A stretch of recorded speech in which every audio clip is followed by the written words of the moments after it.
बिस्मिल्लाहिर्रहमानिर्रहीम। अस्सलाम वालेकुम प्यारे बच्चों, कैसे हैं आप? यकीनन ठीक होंगे, तंदुरुस्त होंगे। प्यारे बच्चों, हम उर्दू जमात चहारम का रेमेडी पैक कर रहे हैं और इसमें आपने अपने सबसे पहले सबक जो हमद है उसका आगाज किया हुआ है। आप रोजाना की बुनियाद में इस QR कोड में दिए गए वीडियो लेक्चर को देखते, सुनते और समझते हैं और उसके बाद आप इस जुमले को मुकम्मल करने के बाद जो हासिल ताल्लुम दिया जाए उससे मुतल्लिका सरगर्मियां करें। आपका आज का हासिल ताल्लुम था जमा को वाहिद और वाहिद को जमा में तब्दील कर सकें। यकीनन इस वीडियो लेक्चर को आपने देखकर सुन लिया होगा, समझ लिया होगा और उसके मुताबिक आपने समझने के बाद ये दोनों सरगर्मियां मुकम्मल की होंगी।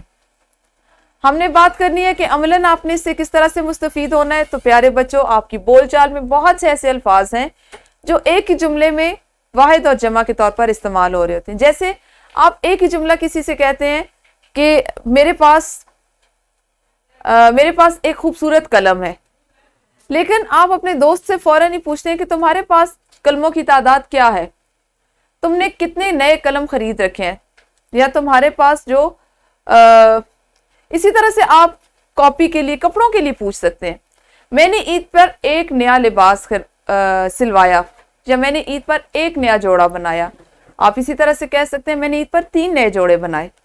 तो बोलचाल में वाहिद और जमा का इस्तेमाल बहुत ज्यादा होता है। हम अपनी बात को दूसरों तक जब पहुंचाते हैं, हम अपने ख्यालात का जब इजहार करते हैं, तो हम वाहिद और जमा का, मुज़क्कर और मुअन्नस का, अल्फाज और मुतज़ाद का ख्याल रखते हैं, उनको बोलते हैं, लेकिन उनको दुरुस्त जुमले के साथ दुरुस्त मकाम पर बोलने के लिए ज़रूरी है कि हम उनकी बुनियाद सीखें, हम उनके कवायद सीखें। हमें पता हो कि कौन सा लफ्ज़ ऐसा है जो वाहिद है और उसके जमा को किस किस अंदाज में बनाया जा सकता है, बोला जा सकता है। आप कभी भी किताब के जमा को किताबात नहीं कह सकते। आप हमेशा किताबें और किताबों का सीगा इस्तेमाल करेंगे। ये चीज़ आप कब सीखेंगे? जब आप इन तमाम हासिलाते ताल्लुम की बुनियाद जानते हुए, इन पर बनाए गए वीडियो लेक्चर्स को समझते हुए इन पर अमल करेंगे।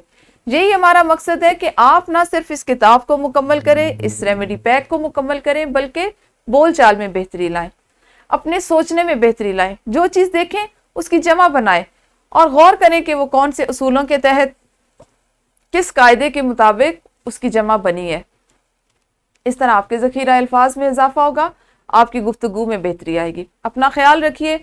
अगले लेक्चर के साथ, अगले हासिल ताल्लुम के साथ अगले लेक्चर में मिलेंगे। उस वक्त तक अपना ख्याल रखिए। अल्लाह हाफिज़। शुक्रिया।